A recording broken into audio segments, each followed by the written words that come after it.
बिस्मिल्लाहिर्रहमानिर्रहीम। अस्सलाम वालेकुम नादरीन, आप यूट्यूब चैनल देख रहे हैं। मैं इमरान खान हूँ। नादरीन, ये जो पाकिस्तान तहरीक इंसाफ के अंदर एक अजीब सी कैफियत पैदा हो गई है ना, इस पर छोटा सा एक एनालिसिस भी मैं आपके सामने रखता हूँ और जो खबरें हैं वो भी आपको बताता हूँ। इमरान खान साहब का केस भी लगा हुआ था आज इस्लामाबाद हाई कोर्ट में, बल्कि दोनों केसेस उनके लगे हुए थे।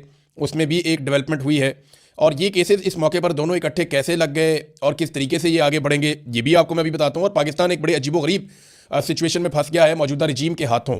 उससे पाकिस्तान कैसे निकल सकता है और ये हालात पाकिस्तान को कहाँ ले जाएंगे। नंबर एक तो ये है कि इमरान खान साहब की बहनों पर भी तनकीद शुरू कर दी गई है। कोई दबे लफ्ज़ों में करता है, कोई खुले लफ्ज़ों में करता है, कुछ आर्टिकल उनके खिलाफ लिखवाए जा रहे हैं, कुछ उन्हें डिक्टेटर करार दिया जा रहा है। देखिए, इमरान खान साहब की जो बहनें हैं वो सिर्फ अपने भाई के लिए जाती हैं हर जगह पे। ये बात सबको अंडरस्टैंड करनी पड़ेगी। उनका पॉलिटिक्स से वो दे डैम केयर कि जनाब ये जो पॉलिटिकल पार्टी है पीटीआई, वो क्या करती है क्या नहीं करती। उनके दिमाग में ये है कि हमारा भाई बाहर निकलना चाहिए, उसके लिए वो किसी से भी लड़ाई कर लेती हैं। इमरान खान साहब जो भी उन्हें कहते थे, अब वो बजाय ये सोचे कि इसके नताइज क्या होंगे, वो बाहर आके बोल देती थी। देखिए ना, अगर हलीमा खानम और बाकी लोग पॉलिटिकल होते जैसे बाकी पॉलिटिकल लोग सोचते हैं तो वो बाहर आकर अल्फाज को तब्दील कर देते। लेकिन जो इमरान खान ने कहा, उन्होंने बाहर आकर बिल्कुल वैसे ही वो बात की और पार्टी के लोगों ने शायद उस तरह से बात नहीं की। तो अब सूरत ये पैदा हो गई है कि वो खुलकर कह रही हैं कि पाकिस्तान तहरीक इंसाफ जो कर सकती थी वो उन्होंने नहीं किया, और ये बात पाकिस्तान का सोशल मीडिया भी कह रहा है। इमरान खान साहब की पॉलिटिकल पार्टी जो है उसकी वो स्ट्रेंथ जो वो शो कर सकती थी, जितने बड़े पैमाने पे लोगों ने उनका साथ दिया, जितने बड़े पैमाने पे लोग उनके साथ खड़े हुए, उस तरीके से वो काम कर नहीं पाए। और इसके लिए अगर मैं कहूँ कि सबसे बड़ा कसूरवार कौन है, तो सबसे बड़ी गलती हुई गंडापुर साहब से। गंडापुर साहब को एतमाद भी मिला, मौका भी मिला, लोग भी बहुत बड़ी तादाद में उनके साथ चले। लेकिन गंडापुर साहब ने 2 मरतबा ऐसा किया कि पाकिस्तान तहरीक इंसाफ के अंदर जो एक तहरीक चलाने की कैपेसिटी थी वो बहुत बुरी तरह मुतासर हुई। अभी बार बार कोशिश करने के बावजूद तहरीक इंसाफ वो कैपेसिटी उस तरीके से दोबारा बढ़ा नहीं पाई। हाँ, एक मोमेंटम बनाया सुहेल अफरीदी ने और वो कुछ और चीज़ें करने की बात कर रहे हैं, लेकिन क्या ये हो पाएगा। एक तरफ इमरान खान साहब की बहनों के ऊपर तनकीद जो है वो शदीद हो गई है, वो तेज़ हो रही है, और पार्टी के जो ज़राए हैं वो ये कहते हैं, जो इंटरनल मीटिंग्स हो रही हैं उनमें यह तय किया गया कि इमरान खान साहब को मुज़ाकरात के जरिए बाहर लाया जाए, सड़कें कोई ऑप्शन नहीं है। अब एक सवाल यह पैदा होता है कि अगर ये मुज़ाकरात करते हैं हुकूमत के साथ तो किन शराइत के ऊपर मुज़ाकरात करेंगे। देखिए, मुज़ाकरात जब भी करने हैं तो शराइत तो इमरान खान साहब की है, और उनकी जो आखिरी 3-4 शराइत है वो मैं आपके सामने रख देता हूँ। एक, वो पहले ये कहते थे कि आप मैंडेट वापस करें, अब वो ये कहते हैं कि पाकिस्तान में नया इलेक्शन करवाएं। दूसरा, वो ये कहते हैं कि 26 नवंबर और 9 मई के हवाले से आप जुडिशल इंक्वायरी करवाएं, सीसीटीवी फुटेज निकालें और बताएं कि किसने ये कत्लेआम करवाया, इन चीज़ों को आप चेक करें। तो ये इतने सख्त मुतालबात हैं। और एक, वो ये कहते हैं कि जितने लोग बेगुनाह जेलों में कैद हैं उन सब लोगों को रिहा भी किया जाए। फिर वो अदालतों की बात करते हैं, आइन की बात करते हैं। चलें, ये तो बात की चीज़ें हैं, लेकिन इन शराइत के ऊपर क्या हुकूमत मान जाएगी कि फ्री एंड फेयर इलेक्शन करवा दिया जाए? तो मुझे नहीं लगता कि ये हुकूमत फौरी तौर पर इलेक्शन करवाने के मूड में है। इनकी हालत बहुत ख़राब है, ख़ासतौर पर इनका हर फैसला आवाम नापसंद करती है, और ये फैसले भी इसी तरह के, कभी जहाज़ ले लेते हैं, कभी झूले ले लेते हैं, कभी गाड़ियाँ ले लेते हैं। तो ये इससे बाहर नहीं निकल रहे, और ये दावे करते हैं आवाम की खिदमत के, और सिर्फ अपने जलसे जुलूस और तस्वीरें, इसके ऊपर इनकी पूरी पॉलिटिक्स चल रही है। ग्राउंड के ऊपर इन्होंने गरीब आदमी के लिए किसी किस्म का कोई काम नहीं किया। अब इमरान खान की मर्जी कैसे शामिल करवाई जाए? देखिए ना, अगर पाकिस्तान तहरीक इंसाफ बातचीत करती है हुकूमत के साथ तो इमरान खान की मर्जी शामिल करवानी पड़ेगी ना। इमरान खान को कुछ मिलेगा तो इमरान खान साहब कुछ देंगे ना। इमरान खान साहब को क्या मिल सकता है? देखें, जेल से बाहर आने के लिए इमरान खान साहब क्या कुर्बान कर सकते हैं? क्या वो इस हुकूमत को तस्लीम कर सकते हैं अगले 3 सालों के लिए कि यह हुकूमत रहे? तो इसका जवाब है कि ये तो मुझे तो समझ नहीं आ रही कि इमरान खान साहब ये कबूल करेंगे। करना होता वो पहले कर लेते। दूसरी बात यह है कि इमरान खान साहब नए इलेक्शन के मुतालबे से दस्तबरदार हो जाएंगे, ये भी मुश्किल लगता है। क्या इमरान खान साहब अपना सख्त मौक़िफ़ जो है वो उससे पीछे हट जाएंगे? हाँ, ये मुझे लगता है कि इमरान खान साहब अपने मौक़िफ़ में कुछ हद तक नरमी ला सकते हैं और कुछ अपने आप को एक लिमिट में ले जा सकते हैं कि ठीक है, मैं इससे आगे नहीं जाता और तुम भी इससे आगे मत जाना। तो ये तो अच्छी बात है। अगर एस्टेब्लिशमेंट भी अपने आप को बांध ले और वो ये कहे कि ठीक है हम अपनी हदूद के अंदर जा रहे हैं, तो सियासतदान भी अपनी हदूद के अंदर चले जाएं, ये अच्छी बात है। लेकिन इस वक्त हुकूमत के पास इमरान खान को देने के लिए क्या है, ये है बड़ा सवाल। और जो लोग मुज़ाकरात करना चाहते हैं हुकूमत के साथ, वो इमरान खान को हुकूमत से क्या लेकर दे सकते हैं, ये है दूसरा सवाल।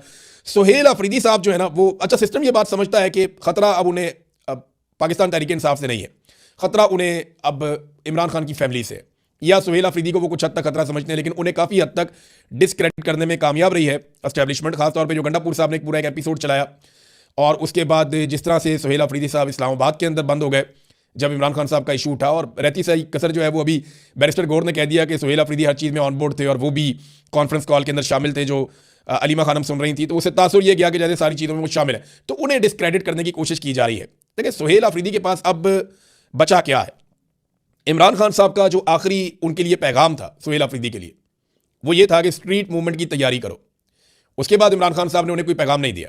और स्ट्रीट मूवमेंट की तैयारी अभी तक तो सिफर है। हाँ, ये कि मोमेंटम बनाया, जलसे जुलूस किए उन्होंने, वो तो इमरान खान का नाम लेकर आप जहाँ भी पाकिस्तान में जाएंगे, जो भी वज़ीर आला होगा वहाँ लोग निकल आएंगे, लेकिन स्ट्रीट मूवमेंट के लिए जो टेक्निकल तैयारियां हैं वो अभी तक नहीं की। और अब वो कहते हैं जी वो एक तैयारी करने जा रहे हैं, उसके लिए भी उन्हें काफ़ी रुकावटों का सामना करना पड़ेगा। लेकिन सुहेल अफरीदी को ये देखना पड़ेगा कि ये जो पुराने तजर्बाकार सियासतदान हैं, ये उनको अपनी तरह का बना लेंगे थोड़े अरसे में, और उनका इमेज भी इनकी तरह का ही बन जाएगा। अब उन्होंने ये सोचना है कि वो इमरान खान के नज़रिए के मुताबिक पब्लिक के साथ खड़े होंगे, या एस्टेब्लिशमेंट के नज़रिए के मुताबिक अपने पुराने और तजर्बाकार सियासतदान साथियों के साथ खड़े होंगे, या इसके बीच में कोई बैलेंस क्रिएट करने की कोशिश करेंगे। ये आपको आहिस्ता आहिस्ता साथ साथ पता चलता जाएगा। अब आ जाए इमरान खान साहब के केसेस की तरफ। तो एक केस जो लगा हुआ था हाई कोर्ट में, अलकादर यूनिवर्सिटी वाला, उसमें 11 मार्च की तारीख दे दी गई। आप देखिए कितनी लंबी तारीख थी। जरा इसके अब टाइमलाइन तो चेक करें ना, ये केसेस कब से इमरान खान साहब ने दायर किए हुए हैं और कितनी लंबी लंबी तारीखें दी जाती हैं। ये देखें जनाब, ये इमरान खान साहब के खिलाफ जो फैसला है वो आया था 17 जनवरी को पिछले साल, और उसके बाद 15 मई को जनाब मुकर्रर किया गया अपील के लिए। फिर जनाब नोटिस कर दिए गए। फिर 5 जून को नैब ने मजीद वक्त मांग लिया। फिर 11 जून को जो बेंच था वो दस्तयाब ही नहीं था। फिर 26 जून को नैब के नए प्रोसिक्यूटर ने 4 हफ्ते का वक्त मांग लिया था। फिर 26 सितंबर तक ये केस नहीं लगा। फिर प्रोसिक्यूटर की तबीयत खराब हो गई। फिर 16 अक्टूबर को बेंच ही दस्तयाब नहीं था कि जनाब केस नहीं लग सकता अब। फिर 4 नवंबर को बुशरा बीबी ने दरखास्त दायर की, वो आज तक लगी नहीं। फिर 14 फरवरी को इन्होंने कहा जी कि जल्द समाअत हमारी की जाए, दरखास्त दायर की गई, और जनाब ये आज के दिन के लिए मुकर्रर थी, और अब 11 मार्च दोबारा दे दी गई है। और दूसरा जो मामला है उसके अंदर एतराज़ात लगा दिए गए, हाई कोर्ट में रजिस्ट्रार की जाए। एतराज़ क्या है जी, ये ज़ेर ज़बर की गलती है, ये नुक्ता यहाँ क्यों नहीं लगा, ये चीज़ यहाँ क्यों नहीं लिखी, ये ऊपर आपने फ्लैग क्यों नहीं लगाए हुए। तो बड़े अजीबोगरीब किस्म के एतराज़ात लगा दिए गए जो नॉर्मली इस किस्म के केसेस में नहीं लगाए जाते। इसके ऊपर बात भी हुई अदालत के अंदर, लेकिन जज साहब जो वहाँ पे थे उन्होंने कहा नहीं जी आप इसको दूर कर लें, एक हफ्ते का टाइम मेरे ख्याल में वहाँ पे भी दे दिया। तो ये सिर्फ ट्रक की बत्ती है और कुछ नहीं है जो बजाय मुझे दिखाई देता है। इन केसेस में ऐसे इमरान खान साहब को छोड़ दिया जाएगा, मुझे नहीं लगता। मुझे ये लगता है कि शायद ये एक उम्मीद पैदा कर देते हैं जब भी कभी कोई तहरीक चलने वाली होती है, या पाकिस्तान तहरीक इंसाफ कोई मोमेंटम अवामी बनाने की कोशिश करती है, तो ये एक उम्मीद पैदा करते हैं। कभी मुज़ाकरात शुरू कर देते हैं, कभी अदालतों के अंदर थोड़ा सा हिलजुल पैदा कर देते हैं, ताकि अगर कोई तहरीक चलनी है तो वो तहरीक ना चल पाए। ये ऐसा दिखाई देता है। यास्मीन राशिद साहिबा ने एक खत लिखा चीफ जस्टिस ऑफ पाकिस्तान को, और उन्होंने बहुत सारे हकायक बताए। उन्होंने कहा जी जब नवाज शरीफ जेल में बीमार हुए तो हम उन्हें अस्पताल लेकर आए थे, और हमने नवाज शरीफ को ये ऑफर किया था कि वो अपने पसंदीदा डॉक्टरों के नाम बताएं, हम उनसे मियां नवाज शरीफ साहब का इलाज करवाएंगे। फिर जो डॉक्टर अदनान थे वो हर वक्त मियां साहब के साथ रहते थे।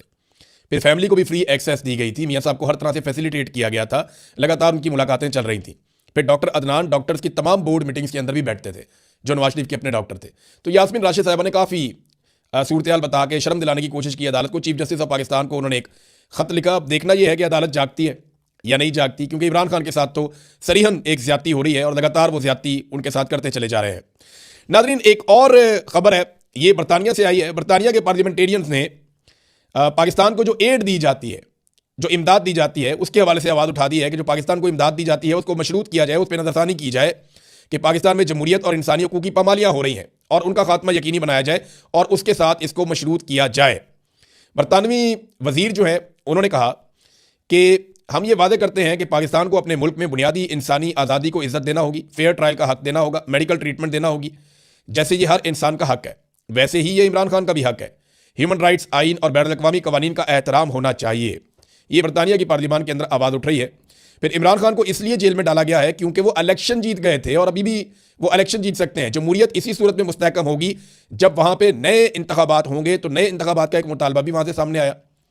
फिर एक और मुतालबा सामने आया कि बरतानवी हुकूमत को इमरान खान और उनके बेटों कासिम और सलमान के दरमियान मुलाकात में सहूलतकारी के लिए अपना किरदार ज़रूर अदा करना चाहिए। तो नाज़रीन, ये है सूरत हाल। इमरान खान की बहन ने कहा, हलीमा खानम ने, कि जिस तरह से इमरान खान साहब की आंख ख़राब हुई है, बहुत सारे डॉक्टरों ने हमसे रब्ता किया है, और उन्होंने हमें बताया कि इसकी एक वजह यह भी हो सकती है कि इमरान खान साहब को स्लो पॉइजनिंग की जा रही है, यानी उनको रफ्ता रफ्ता जहर दिया जा रहा है। इसलिए अब हम इमरान खान का ज़ाती मुआलिज और फैमिली की मौजूदगी में एक काबिल ज़िक्र अस्पताल जो है शिफा इंटरनेशनल अस्पताल, वहाँ से मुकम्मल मुआयना करवाना चाहते हैं। ये जनाब इमरान खान साहब की फैमिली की दरख्वास्त है, जिसके ऊपर बिल्कुल अमल दरामद नहीं किया जा रहा, इसको सुना नहीं जा रहा। अब नाज़रीन, आ जाए पाकिस्तान की एक और जो इकनॉमिक सूरत हाल है, उसके ऊपर एक बड़ी अलार्मिंग चीज़ सामने आई है, और IMF ने एक मुतालबा भी किया है। IMF ने यह मुतालबा किया है कि UAE से जो पाकिस्तान ने $2 अरब लिए हुए हैं, कर्जा लेकर रखा हुआ है अपने कौमी खजाने में, उसको कम से कम 1 साल के लिए रूल ओवर करवाया जाए, और वो कर्जा कम से कम 1 साल तक UAE को पाकिस्तान वापस ना करे। और ये जो वफद है, इन्होंने बताया जी कि ये जायज़ा वफद है, इन्होंने कहा जी कि यूएई का $2 अरब डिपॉजिट 1 साल के लिए रोल ओवर ना होने पर बड़े हालात खराब हो सकते हैं और पाकिस्तान के लिए मुश्किलात पैदा हो जाएंगी। पाकिस्तान ने यकीन दहानी करवाई है कि हम करवा लेंगे। देखिए, यूएई ने $2 अरब का जो कर्जा है उसको पहले 1 महीने के लिए और फिर 13 फरवरी को 2 महीने के लिए रोल ओवर किया था। पाकिस्तान ये कोशिश करेगा कि कम से कम 1 साल का टाइम मजीद मिल जाए। अभी जो टाइम है पाकिस्तान के पास वो अप्रैल के मिड तक का टाइम है, और अगर उसके बाद देखें बजट आ रहा है और अगर बजट में IMF ने हाथ खींच लिया या मजीद कड़ी शराइत लगा दी तो ये हुकूमत मजीद मुसीबत में पड़ जाएगी। अवाम को कोई रिलीफ नहीं दे पाएगी, बल्कि अवाम की कमर ये मजीद तोड़ देंगे। तो यूएई से उनको मनाना बहुत ज़रूरी है, और उनको मनाने के लिए आपको पता है फिर बहुत सारों को मनाना पड़ेगा।